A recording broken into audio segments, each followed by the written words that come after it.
Le decían el Laucha. Flaquito, moreno, de facciones menudas y picarón como era, pocas veces un sobrenombre estaba tan relacionado con quien le había servido de inspiración. Formaba parte de esa multitud de criaturas a las que comúnmente se conoce como los chicos de la calle, abandonados a su propia suerte ante la indiferencia de la gran ciudad.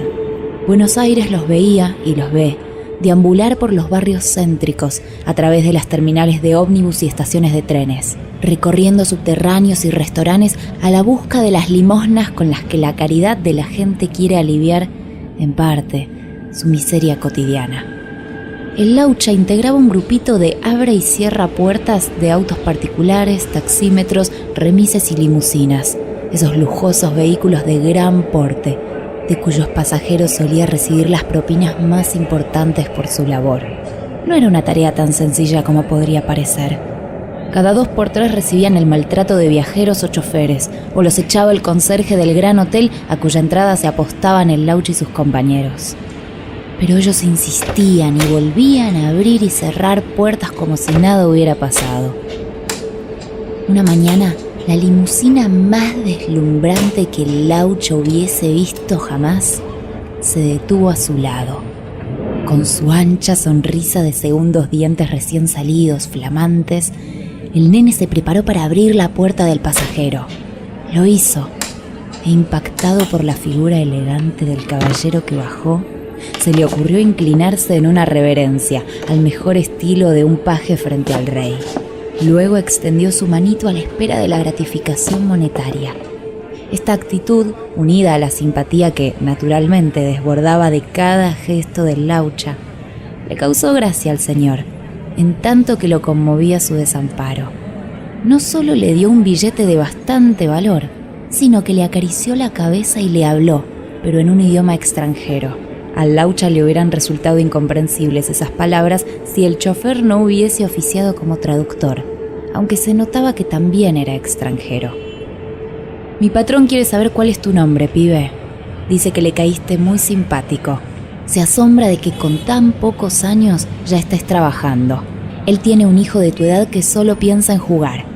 Ah, te felicita por tus modales y le gustaría volver a verte esta tarde, a las 7, cuando salga de la reunión de empresarios a la que vino, y durante los 3 días que dure su estadía en este país, quiere que seas su abrepuertas personal. ¿Aceptado? Casi atragantándose la contestación debido al afecto con que lo trataban y a lo insólito de la propuesta, el nene dijo que lo llamaban el Laucha, que tenía 8 años, que era huérfano y que, cómo no, que a las 7 estaría allí, en su puesto. También al día siguiente a las 9 y después, siempre puntual de mañana y de tarde, hasta que el caballero se fuera de la Argentina. Cumplió con lo prometido y su labor fue premiada como nunca antes, ya que, aparte de la abultada suma de dinero que fue a parar a sus bolsillos, el Laucha recibió también un par de jeans, un buzo, una campera y zapatillas de famosas marcas. Después de la noche de despedida del señor extranjero, que le informó que regresaría a Buenos Aires 3 meses más adelante, el muchachito se dirigió hacia la estación en la que acostumbraba a dormir dentro de un vagón de carga fuera de servicio, junto con su grupito de compañeros. Cuando se sumó a los demás y les contó lo que había sucedido, casi no le podían creer. Recién se convencieron cuando el Laucha colocó sus billetes en la caja donde recolectaban todas las propinas para repartirlas en cifras iguales, y les mostró la ropa y el calzado nuevo que cargaba en un paquete. El gringo me aseguró que cuando vuelva va a traerme una valija llena de prendas que su hijo ya no usa. Dice que tiene mi misma edad, pero que es altísimo, así que hay una pila de camisas y pantalones que no le quedan. Y esa noche, el Lauchita se durmió soñando con ese extranjero del que había recibido una de las pocas muestras de cariño en su breve vida. No transcurrió siquiera un mes desde aquellos primeros encuentros con su padrino, como le hacía feliz imaginarlo, cuando su retorno a Buenos Aires lo tomó muy de sorpresa. Más aún porque la poderosa limusina en la que se desplazaba había ido en su búsqueda, de acuerdo con las palabras del chofer que continuaba oficiando de intérprete entre su patrón y él. Menos mal que nos dijiste cuál estación de trenes era tu casa. De lo contrario, no hubiésemos logrado ubicarte, Laucha, le repetía el conductor. El señor tuvo que viajar de emergencia para arreglar unos negocios y se hubiera marchado muy decepcionado si no conseguíamos localizarte. Viaja esta misma noche y nada le gustaría más que llevarte a dar un paseo. Era la siesta de un viernes, momentos durante los cuales el Laucha abría y cerraba puertas en la vereda de la estación del ferrocarril antes de trasladarse hasta el Gran Hotel. No era muy significativa la cantidad de dinero que allí podía reunir, pero tampoco eran esas horas de mayor afluencia de turistas hacia el hotel. En el baúl está la valija repleta de ropa que te debía, nene, y un regalo fantástico. ¿Vamos a dar una vuelta durante este ratito que tiene libre antes de partir? El Laucha no lo pensó dos veces y subió encantado a la limusina. El extranjero le dio un abrazo de bienvenida. ¡Qué vehículo extraordinario! Teléfono, mini televisor en colores, heladerita provista de bebidas. Y fue precisamente una bebida, un delicioso refresco que tomó. Lo último que el muchacho pudo registrar en el grabador de sus recuerdos de aquella tardecita. A la par y girando en su mente hasta esfumarse, la imagen del rostro repentinamente tenso, desencajado, tristísimo del extranjero. No alcanzó a preguntarle el porqué. De golpe, se quedó profundamente dormido mientras el coche circulaba a la carrera rumbo a un aeródromo particular. Cuando se despertó, el Laucha fue dándose cuenta paulatinamente que se hallaba atado de pies y manos en una cama y en un lugar extraño. Lo primero lo notó cuando intentó moverse y no pudo. Lo segundo, al oír a su alrededor esas voces modulando un idioma indescifrable para él, tan desconocido como lo había sido el del señor de la limusina. Un penetrante olor a desinfectante invadía el ambiente. Trató de abrir los ojos, de gritar, pero no pudo. Advirtió que estaba como amordazado, con los párpados tapados, de boca y mirada en espantosa clausura. Le ardían los brazos sobre la piel opuesta a los codos, le dolían mucho la nariz y la zona de la vejiga. La cabeza parecía partírsele, y esos sonidos tipo bip, biribip, bip, bip, bip, que oía sin saber de dónde provenían. Si hubiera podido verse, el Lauchita habría comprobado que estaba, sí, aprisionado a una cama y dentro de una unidad de terapia intensiva hospitalaria, con la cabeza vendada al estilo de una momia, con un tubo nasogástrico conectado a su cuerpo y a través del cual era alimentado en forma de fluidos. Goteos intravenosos en ambos brazos, un catéter ubicado de modo de colectar la orina que producía su vejiga, unido a cables que partían desde su tórax y se prolongaban hasta un monitor cardíaco, con otro tubo insertado debajo de una clavícula para controlarle la presión. Así estaba el pobre Laucha. ¿Qué me pasó? ¿Dónde estoy? Pensaba aterrado. ¿Estoy soñando o estoy muerto? ¿Será este el infierno del que nos habla el cura de la villa donde vive mi amigo el Tano? Horas después, el chico oyó pasos que se le acercaban, más de una persona. Entonces escuchó una versión de lo que le había ocurrido. Todavía continuaba amarrado al lecho y en la misma situación que antes. Le habló una voz que le sonaba vagamente familiar. ¿La del chofer del señor extranjero, tal vez? Difícil asegurarlo. Ya no tenía la certeza de nada. La voz se dirigía a él en castellano y le anunciaba: «Sufriste un grave accidente en el mar, Dede. Una ola gigante dio vuelta de campana el velero en el que navegabas con gente amiga. Ellos salieron ilesos por milagro. En cambio, te rescataron inconsciente, Dede.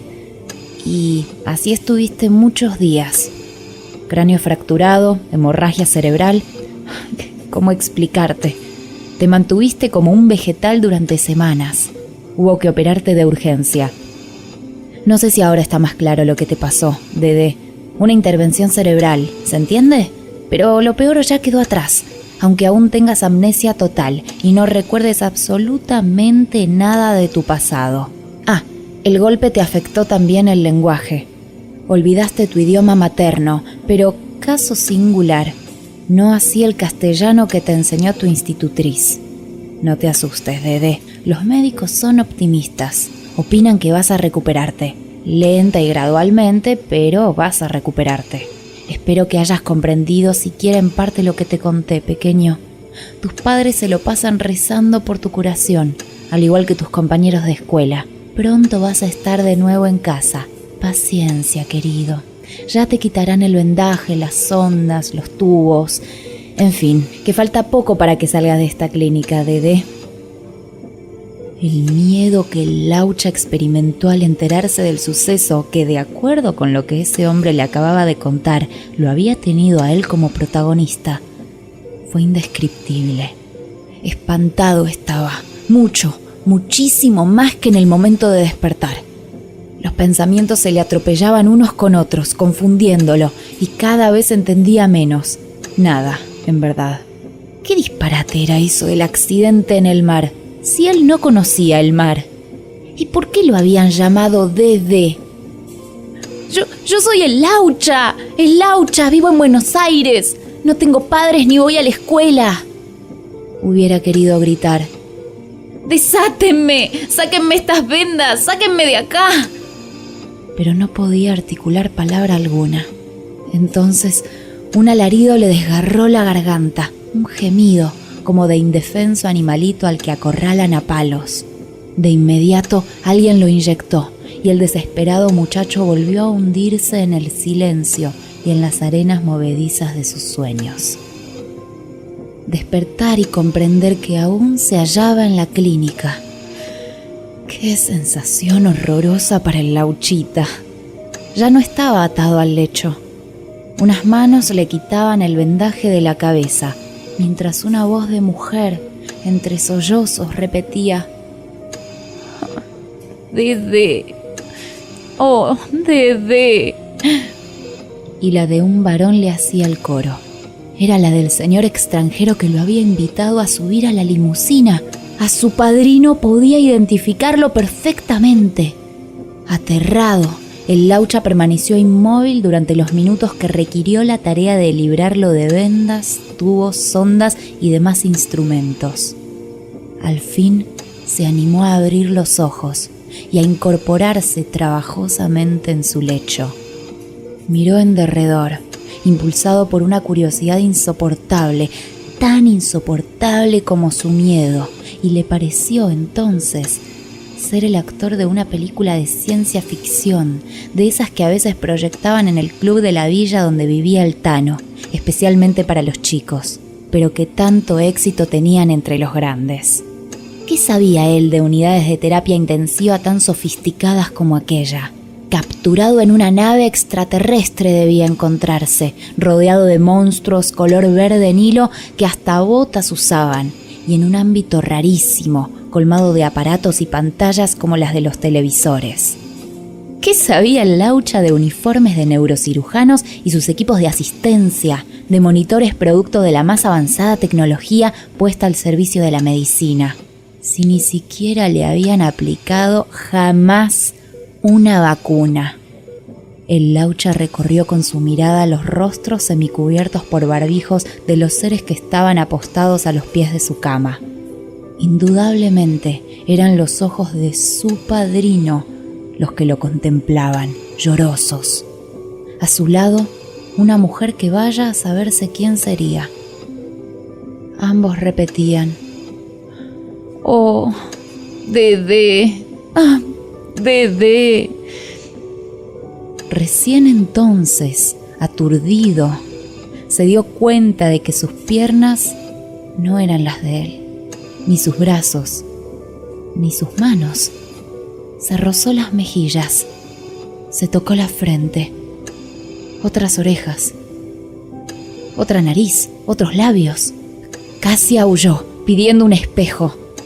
Alguien se lo acercó con ademanes serenos. como si allí estuviera ocurriendo lo más natural del mundo. En todos los que ocupaban el recinto, idéntica expresión de serenidad. Solo podía percibir cierta expectativa de los otros por su conducta. El Laucha tomó el espejo que le alcanzaron y se miró. ¿Qué me hicieron? ¿Qué me hicieron? ¡Monstruos!, gritó. Yo no soy Dede, soy el Laucha, soy... Y sudando pánico se desvaneció. ¿Qué era exactamente lo que había sucedido? Habrá que asomarse a algún precipicio, a su borde mismo, tragar el vértigo como si fuese saliva. ¿Acaso así pueda tolerarse la verdad de esta historia? Como expulsada de la realidad, revelada bajo la factura de un cuento tremebundo. La verdad, el secuestro del Laucha, su traslado desde la Argentina a otro país, el saqueo de su cerebro, el despiadado plan del señor extranjero de la limusina, del padrino, había resultado un suceso sin precedentes. Su fortuna había comprado la complicidad del chofer intérprete y del equipo de profesionales de la prestigiosa clínica especializada en trasplantes. También el juramento de secreto absoluto en torno a la siniestra intervención quirúrgica realizada. Al fin y al cabo, se justificaban, apantallando culpas. Una miserable criatura se iba a transformar en nada menos que en el hijo único del multimillonario matrimonio P. El señor P aseguraba incluso que lo había elegido, que le despertaba un gran cariño, que era como adoptarlo, aunque con incalculables ventajas que solo valorizaría cuando creciera. Y era lo suficientemente pequeño como para poder ir acostumbrándolo a otra identidad, para que aprendiera su nuevo idioma sin mayores dificultades, para que lo persuadieran de que había sido víctima de un accidente que afectaba su razón y se integrara a esa familia como miembro legítimo. Además, ¿quiénes iban a reclamar la desaparición de un chico de la calle? ¿Quién iba a desconfiar de los P?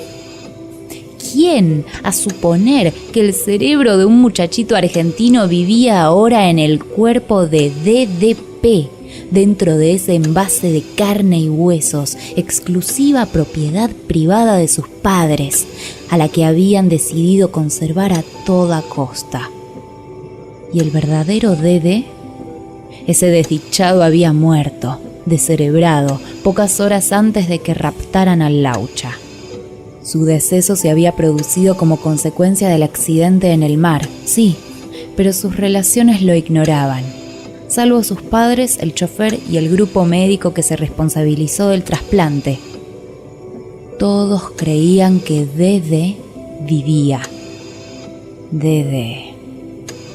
Mantuvieron su cuerpo con todos los órganos en perfecto funcionamiento, salvo el cerebro, claro, hasta que se resolvió el trasplante.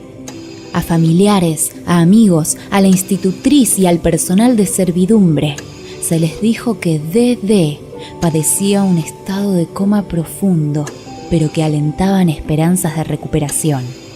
También que era probable que durante un lapso impredecible el daño que había sufrido el niño ocasionaría ciertos efectos desagradables, a pesar de la exitosa intervención quirúrgica a la que había sido sometido.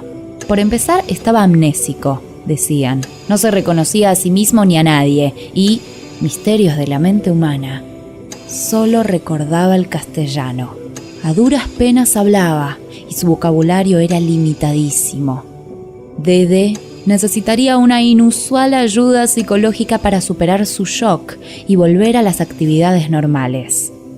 Sin embargo, somos gentes de fe y aguardamos que nuestro hijo recobre su salud, comentaba el matrimonio P. Lo que más les importaba era que Dede, su único heredero de riquezas y apellido, estaba con ellos. Pasaron varios años. La pronosticada readaptación no se produjo. Irrecuperable para el mundo exterior, El Lauchita circulaba por los laberintos de uno muy propio, inaccesible. Existía despegado de los demás y del entorno, como si fueran invisibles para él. Su resistencia ante la crueldad a la que lo habían expuesto se había quebrado por completo aquel ya lejano día en que le permitieron contemplarse en el espejo. Se desplazaba, silencioso, a través del parque de la mansión de los P, y solo parecía reanimarse un poco cuando arribaba algún auto a la explanada interior de la residencia. Era entonces cuando podía vérselo corretear hacia allí, como descoyuntado, con el tiempo justo para abrir y cerrar las puertas de los vehículos, mientras murmuraba: «El Laucha, yo soy el Laucha».